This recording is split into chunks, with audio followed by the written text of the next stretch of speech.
네, 함께 성장하는 일상 랑랑부동산 플러스입니다. 일주일도 벌써 이제 3일째 돌입했다라고 볼 수가 있을 건데, 우리가 이제 이틀 정도만 더 버티면 또 새로운 주말이 찾아올 거라는 측면에서 수요일부터는 좀 마음가짐이 달라지지 않나 이런 생각이 들기도 합니다. 자, 아무튼 오늘도 화이팅 해 보시길 바라겠습니다. 자, 제가 이제 분양에 대한 이야기들을 많이 했었습니다. 최근까지 PF 대출 얘기부터 시작해서 그런 것들 진정한 무서움은 미분양이 있는 것이다. 자, 그리고 미분양 세대가 13,000세대가 넘었다라는 것, 이런 것도 조절하기 위해서 대구시에서 이제 분양을 막아버렸다 보니까 앞으로는 후분양을 좀 대비해야 되지 않겠느냐, 이런 식으로 이야기 전개를 좀 했었거든요. 자, 그러면서 우리가 집중해 볼 수 있는 것은 미분양이 극심해지고 대부분 단지들이 사실상은 입주 후 미분양까지도 나아갈 것이기 때문에 할인 혜택들이 어떤 게 더 생길 수 있는가, 그런 것들에 집중해 보자라고 했었습니다. 자, 그래서 그런 영상들을 한번 찍었었는데 시간이 좀 더 흘렀거든요. 아마 이런 혜택들이 더 늘어나지 않을까라고 보여지던 상황에서 실제로 한 단지가 더 나오게 되었습니다. 자, 그런데 이런 게 우리의 좀 익숙한 입지에 있는 것이다 보니까 한번 이를 두고 어떻게 해석해 볼 수 있을까 나아가 보면 좋을 것 같습니다. 자, 먼저 기사로 한번 봐볼까요? 25% 파격 할인 내걸었는데도 계약률 10%대 전전긍긍. 미분양 무덤이 된 대구서는 최대 25%까지 분양가를 낮추었다. 시행사마다 계약률 끌어올리기 위해 안간 힘쓰고 있는 중이다 라는 건데, 오늘의 주인공이라고 볼 수 있는 두류역 사원 포레스트는 기존 분양가에서 14.85% 할인된 가격과 중도금 무이자 혜택을 새롭게 제시하였다. 자, 그래서 분양가를 한번 먼저 보게 되면 지역주택조합으로 시작한 거였고요. 우리가 흔히 지주택이라고 하는 것은 원수한테 권하는 것이다, 이런 표현을 쓸 정도로 인식이 상당히 안 좋고 복잡하다라고 이야기해 볼 수 있을 건데, 다행히도 그런 복잡한 부분들을 잘 견뎌냈고요. 자, 그리고 분양까지 왔기 때문에 지금은 사실상 일반 단지와 동일하다, 이렇게 이제 판단하시면 되겠습니다. 자, 그럼 기존의 조합원들이 분명히 있을 거고, 일반 분양하는 것들은 많지 않을 거니까 이렇게 105세대만 나왔다라는 것을 확인할 수 있겠고요. 자, 지금 84 타입 기준으로서 공급 금액을 한번 살펴보면 최고가 기준으로 보겠습니다. 7억 2천 정도 수준입니다. 자, 그래서 이런 가격들이 얼핏 봤을 때는 좀 비싸 보이는데, 우리가 조금 더 제대로 판단해 보기 위해서라면 주변 시세들까지 같이 살펴봐야 되겠고요. 이런 것들의 경쟁률은 가격이 비싸다라는 인식이 분명히 있었기 때문에 접수 건수가 정말 처참했죠. 사실 시기적으로도 22년도 11월에 이제 분양을 했기 때문에 너무 안 좋은 시기에 높은 분양가를 책정했다. 자, 위치상으로 보았었을 때 여기이거든요. 15번, 16번 출구 바로 앞에 주상복합으로 들어오는 거고요. 이제 단지 규모가 크지 않다 보니까 1, 2, 3동이 이렇게 전면에 배치되어 있는 거고요. 뷰를 가장 중요시 했다라고 보시면 되는 거겠죠. 바로 밑에 이월드가 있습니다. 자, 그런데 이제 이런 가격이 7억대가 맞느냐라고 했었을 때는 조금 높다라고 이야기를 해볼 수가 있을 건데, 자, 우리가 가장 잘 떠올려지는 게 두류역 자이와 그 다음에 두류 스타힐스라는 거예요. 자, 그런데 이 두 개의 단지와 직접적인 비교가 좀 되기가 힘든 이유가 뭐냐면은, 두류역이라는 요소가 같지만은 보내는 초등학교라든지 단지 규모라든지 이런 부분들이 또 다르기 때문에 실질적인 경쟁자라고 좀 볼 수 있는 빌리브 파크뷰에 비해서는 다소 높은 금액이다 보니까 경쟁률에 있어서 철저하게 외면을 받은 게 아닐까. 뷰가 거의 비슷하고 신흥초등학교를 보낸다라는 측면에서 요거의 이제 가격 변화를 살펴볼 필요가 있을 건데, 자, 두류역 일대의 분양 아파트를 한번 정리해 보았습니다.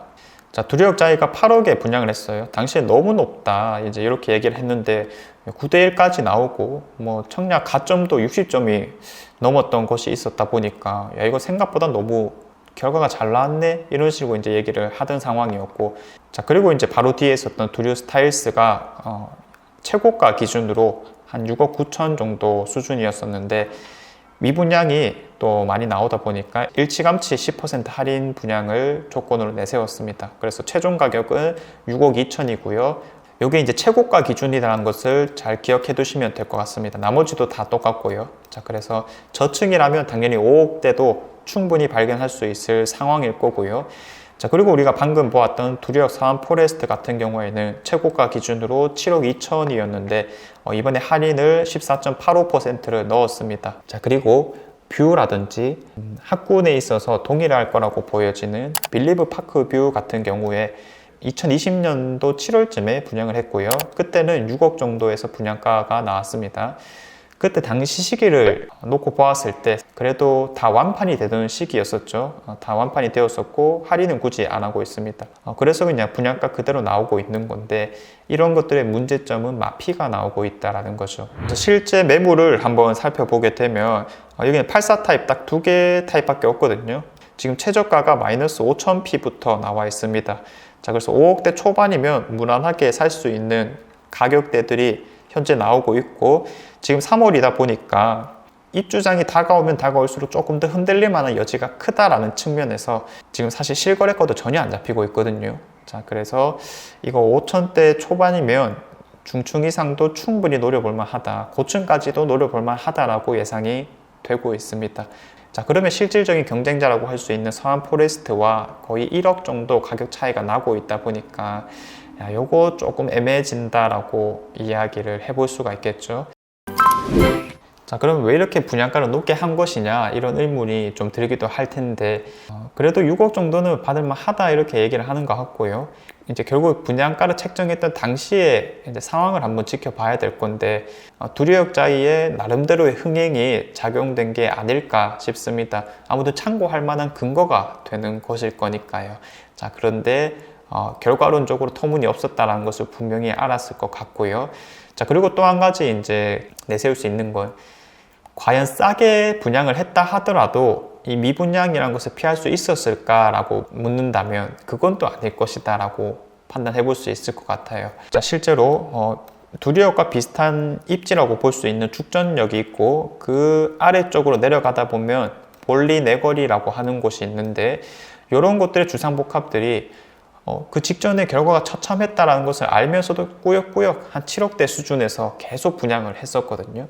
그래서 그때 든 생각이 뭐였냐면은 야, 이거 어차피 싼 가격 내놓는다 하더라도 입지적인 포인트가 부족할 거라서 청약 경쟁률은 안 나올 거다.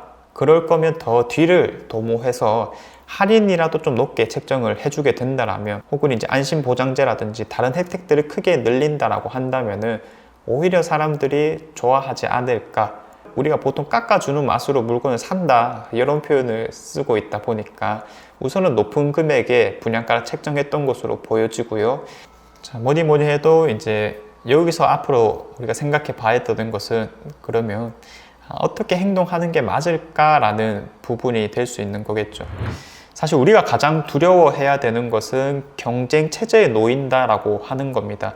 신축 입주하는 아파트들이 가격이 왜 이렇게 빨리 싸졌느냐라고 했었을 때는 경쟁이 극심하기 때문이거든요. 팔려고 하는 사람들이 많이 늘어났다라고 보기 때문입니다. 자, 그래서 오히려 구축 아파트보다 신축 아파트의 가격 하락이 훨씬 극심화되었다.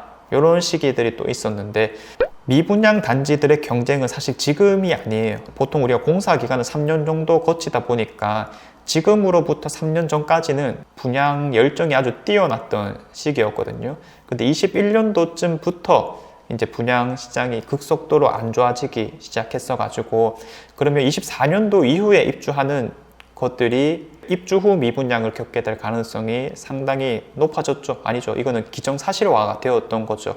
그런 것들이 이제 본격적으로 경쟁이 되기 시작하면은 할인 혜택들이 더더욱 늘어날 수밖에 없는 현재 구조를 좀 갖추었기 때문에 이런 미분양들은 지금부터 우리가 조급하게 행동할 필요가 전혀 없다라고 이야기를 해볼 수가 있을 거고요. 24년도 이후에 할인 혜택이 큰 것들 위주로 주변 시세들과 비교를 해서 접근하는 것이 가장 올바르지 않겠느냐. 실제로 이제 만촌 자이르네 같은 경우에도 입주 시간이 너무 지나다 보니까 이런 할인 혜택들을 계속 높였던 거고 최종적으로 지금 8, 9억 되면 충분히 살 수 있는 것들이 늘어났거든요.